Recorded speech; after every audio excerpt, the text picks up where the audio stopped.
देखो, चैप्टर का नाम है प्यारे नन्हे बेटे को। इसके रचनाकार हैं विनोद कुमार शुक्ल। विनोद कुमार शुक्ल का जीवन परिचय समझते हैं। हिंदी साहित्य जीवन परिचय में है कि हिंदी साहित्य की दोनों विधाओं, तो हिंदी साहित्य में दो विधाएं आते हैं, कविता और संग्रह। हिंदी साहित्य की दोनों विधाओं में अपना अप्रतिम मतलब बहुत अच्छा योगदान करने वाले विनोद कुमार शुक्ल का जन्म 1 जनवरी 1937 ईस्वी को राजनांदगांव छत्तीसगढ़ में हुआ था। राजनांदगांव कहाँ पे है? छत्तीसगढ़। उनका निवास स्थान रायपुर छत्तीसगढ़ में निवास स्थान जहाँ पे वे रहते हैं। वे इंदिरा गांधी कृषि विश्वविद्यालय में एसोसिएट प्रोफेसर मतलब सह प्राध्यापक रहे तथा निराला सृजन पीठ में जून 1994 से 1996 तक अतिथि सलाहकार रहे। उनके अप्रतिम मतलब बहुत अच्छा योगदान, अप्रतिम साहित्य अवदान के लिए उन्हें रघुवीर सहाय स्मृति पुरस्कार 1992 में, रघुवीर सहाय स्मृति पुरस्कार कब मिला? 1992 में।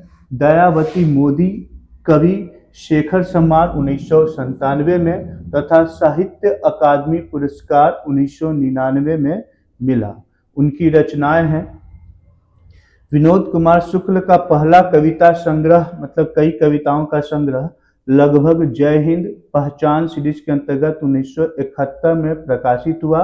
इनकी प्रमुख रचनाएं निम्नलिखित है, मतलब कविता संग्रह है इनका वह आदमी नया गरम कोट पहनकर चला गया, विचार की तरह सब कुछ होना बचा रहेगा, अतिरिक्त, ये सब क्या है? कविता संग्रह। उपन्यास, उपन्यास मतलब होता है कि एक काल्पनिक कथा, मतलब सोच समझ इमेजिनेशन करें।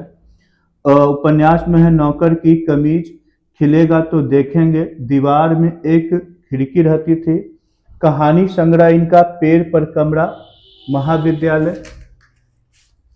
इसके अलावा विशेष इनके योगदान है कि इनके उपन्यासों का कई भारतीय भाषाओं में अनुवाद तथा पेड़ पर कमरा कहानी संग्रह, पेड़ पर कमरा कहानी संग्रह है का इतावली भाषा, इतावली इटली की भाषा है, में अनुवाद किया गया। नौकर की कमीज उपन्यास पर मनी कौल, मनी कौल एक प्रसिद्ध भारतीय निर्देशक और लेखक हैं, फिल्म भी निर्माण की है। फिल्म मनी कौल कौन से रचना पर इनका फिल्म निर्माण की है? नौकर की कमीज। नौकर की कमीज किनकी रचना है? नौकर की कमीज किनकी रचना है? विनोद कुमार शुक्ल। और ये हम कविता पढ़ रहे हैं इनका प्यारे नन्हे बेटे को। समझना, पहला पैराग्राफ है कि प्यारी बिटिया से पूछूंगा बतलाओ आसपास कहां कहां लोहा है, चिमटा, करकुल, शिगड़ी, शमशी, दरवाजे की सांकल, कब्जे, किला दरवाजे में फंसा हुआ, किला दरवाजे में फंसा हुआ, वह बोलेगी झटपट। मतलब ये तो जान रहे कि इस पंक्ति में कवि विनोद कुमार शुक्ल कह रहे हैं कि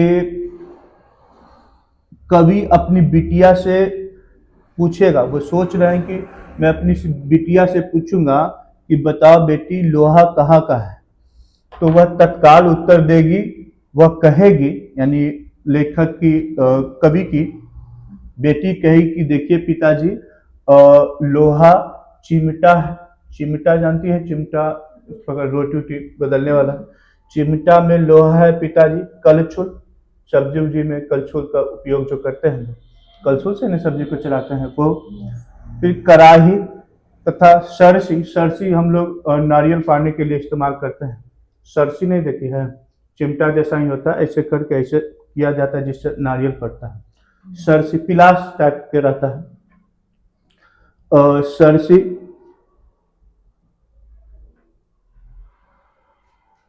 तथा सरसी में भी लोहा है। वह यह भी कहे कि लोहा दरवाजे की शाकल में, शाकल मतलब कुंडी, कुंडी में है, तथा उसमें जो पेंच लगा है कब्जा में उसमें भी लोहा है। कवि, वह कवि के प्रश्न का तत्काल उत्तर देगी। मतलब उपरोक्त काव्यांश में कवि के कहने का आशय यह है कि वो अपनी बिटिया को लोहा के महत्व के बारे में सिखलाएगा, यानी शिक्षा देना चाहता है कि बेटी लोहा कहाँ कहाँ है, क्योंकि उसकी दृष्टि में लोहा मानव जीवन की एक अमूल्य निधि है, वह उसकी उपयोगिता से भली भांति परिचित है। सेकंड एति में कह रहे हैं कि इसी तरह घर भर मिलकर धीरे धीरे सोचकर एक साथ ढूंढेंगे कहाँ कहाँ लोहा है। इन पंक्तियों में कवि का कथन है कि लोहा की खोज वह एक साथ पूरे परिवार मिलकर करेगा और धीरे धीरे करेगा, घर के सभी सदस्य के साथ वह कार्य करेगा। इन पंक्तियों में लोहा खोजने हेतु तो उसकी उत्कंठा मतलब तीव्र अभिलाषा झलकती है कवि विनोद कुमार शुक्ल की। फिर अगला पैराग्राफ में है कि हर वो औरत दबी सताई बोझ उठाने वाली लोहा, जल्दी जल्दी मेरे कंधे से ऊंचा हो लड़का, लड़की का हो दूल्हा प्यारा। मतलब इसमें विनोद कुमार शुक्ल कह रहे हैं कि हर दबी दवाई बोझा उठाने वाली औरत जो क्या है, लोहा का प्रतीक है, मतलब वो शक्तिशाली है। कवि इसमें उन औरतों के प्रति गहरी संवेदना व्यक्त की है तथा उसके सुंदर भविष्य की कामना करता है।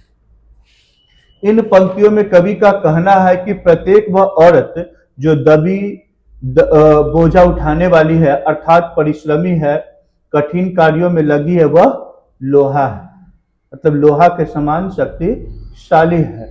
बिटिया का बाप प्यारे नन्हे बेटे को कंधे पर बैठाकर कल्पना कर रहा है कि कुछ दिनों के बाद उससे भी अधिक ऊंचा और लंबा हो जाएगा। मतलब बिटिया का बाप तो है ये है और उसका एक बेटा भी है, तो बेटे को कंधे पे उठा के सोच रहा है कि हो सकता है कि कुछ सालों बाद यह हमसे भी बड़ा हो जाएगा, ठीक है। और बिटिया जब बड़ी हो जाएगी तो उसके लिए प्यारा दूल्हा मिल जाएगा और बेटा जो है वो दूल्हा बन जाएगा कुछ कोई और की बेटी का। कवि का कहने का आशय यह है कि हर एक औरत जो दबी कुचली तथा बोझ उठाने वाली है, कठिन परिश्रमी है, वह लोहा के समान कठोर, उपयोगी तथा सबको प्रिय होती है।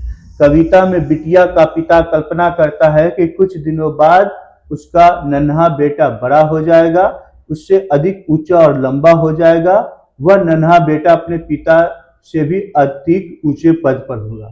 मतलब हर बाप चाहता है कि हमारा बेटा या बेटी हमसे ज्यादा तरक्की करे, हम जो पद पे हैं हमसे क्या हो, ऊंचा हो।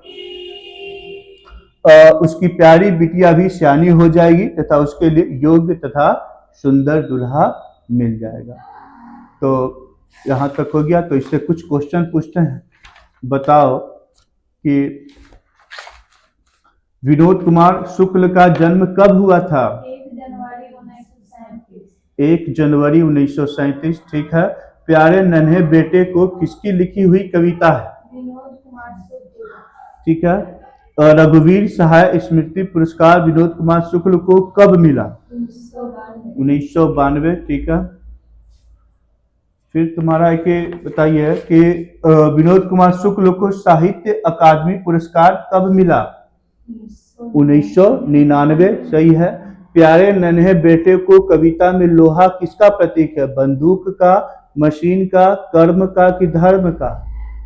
तो लोहा प्रतीक है कर्म का। मतलब बोला गया ना कि हर वो औरत जो कठिन परिश्रम कर रही है वो लोहा है, मतलब परिश्रम करने वाला हर व्यक्ति लोहा है।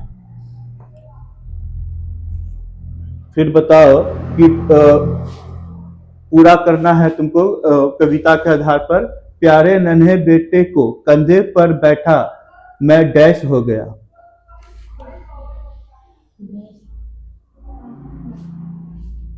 मतलब पिताजी से बड़ा या अपनों से।